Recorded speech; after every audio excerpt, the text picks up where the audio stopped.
ఈ ప్రమాద ఘటనకు సంబంధించినటువంటి ఇప్పటికే వైద్య ఆరోగ్య శాఖ అని అధికారులను అప్రమత్తం చేశారు. స్థానిక చేవెళ్ల ఎమ్మెల్యే కాళే యాదవ్ ఉన్నారు. ఒకసారి మనం మాట్లాడే ప్రయత్నం చేద్దాం.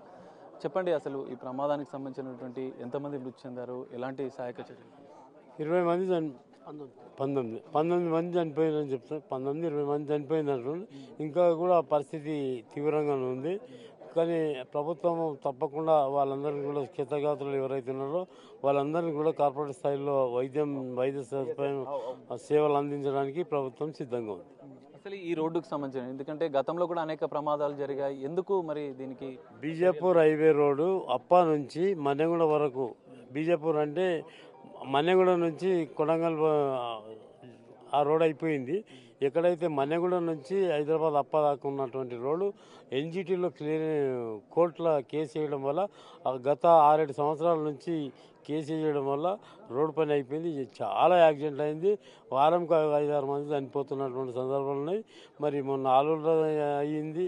దానికంటే ఈ సంఘటన ఇంకా చాలా పెద్ద సంఘటన. ఎప్పుడు కూడా ఇలాంటి పరిస్థితి వస్తుందని కూడా మేము అనుకోలేదు. మరి ఈ యాక్సిడెంట్ తీవ్రంగా ఎవరైతే చనిపోయిన వారికి వాళ్ళకందరికీ కూడా ఆదుకోవడానికి ప్రభుత్వం సిద్ధంగా ఉంది. క్షతగాత్రులకు కూడా వైద్య సేవలు అందించడానికి ప్రభుత్వం సిద్ధంగా. రీసెంట్గా కూడా పెద్ద ప్రమాదం జరిగింది. అందులో కూరగాయల సంత దగ్గర జరిగిన ప్రమాదంలో కూడా అనేక మంది మృతి చెందిన పరిస్థితి. దీని తర్వాత కూడా ఎందుకు చర్యలు తీసుకోవడం లేదన్న ఆరోపణలు ఉన్నాయి. మీరేం చెప్తారు? ఆరోపణలు మేము ప్రభుత్వం ప్రయత్నం చేస్తుంది. ఎన్జిటీలో కేసు వేయడం వల్ల ఆగిపోయింది.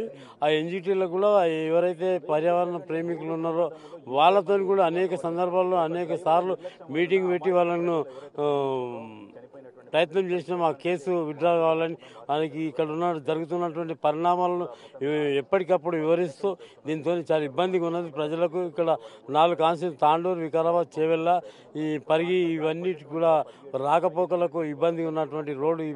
ఈ రోడ్డు చేయకపోవడం వల్ల ఇబ్బంది ఉంది. దాన్ని ఎన్జిటీల కేసును తీసేసుకోమని చెప్పడం జరిగింది. మరి అనేక సందర్భాల్లో మాట్లాడిన తర్వాత మొన్ననే వాళ్ళని సంజాయించి విత్డ్రా చేయించడం, కేసు కూడా విత్డ్రా అయిపోయింది. గవర్నమెంట్ కూడా రోడ్డు శాంక్షన్ చేసుకోవడానికి పర్మిషన్ ఇచ్చింది. మొన్న 2 రోజులే పని స్టార్ట్ అయింది. ఎంతమంది హాస్పిటల్లో చికిత్స పొందుతున్నారు? వారికి మెరుగైన వైద్య సాయం కోసం ఇక్కడికి ప్రభుత్వం మెరుగైన వైద్య సదుపాయాలు అందించడానికి సిద్ధంగా ఉంది. 72 మంది ప్యాసింజర్ బస్సులో ఉన్నారని చెప్తున్నారు. మరి ఇక్కడ అయితే 19 మంది 20 మంది చనిపోయారు. మిగతా క్షతగాత్రులంతా వివిధ హాస్పిటల్ ఉన్నారు. వాళ్ళకు మెరుగైన వైద్య సదుపాయాలు అందించడానికి ప్రభుత్వం సిద్ధంగా ఉంది.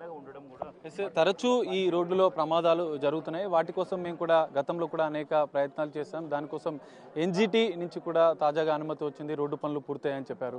ఇటు ప్రమాదాల నివారణ కోసం ప్రత్యేక చర్యలు కూడా తీసుకుంటాం. ఇటు క్షతగాత్రులు ఇప్పటికే 20 మందికి పైగా మృతి చెందగా మరికొంతమంది ఆసుపత్రిలో చికిత్స పొందుతున్నారు. వారిని మెరుగైన వైద్య సాయం కోసం ఇతర ప్రైవేట్ ఆసుపత్రులు కూడా తరలిస్తామని చెప్పి కూడా ఎమ్మెల్యే కాళే యాదవ్ చెప్తున్న పరిస్థితి. కెమెరామెన్ వేణుతో కలిసి సాగర్, బిగ్ టీవీ, చేవెళ్ల నుండి.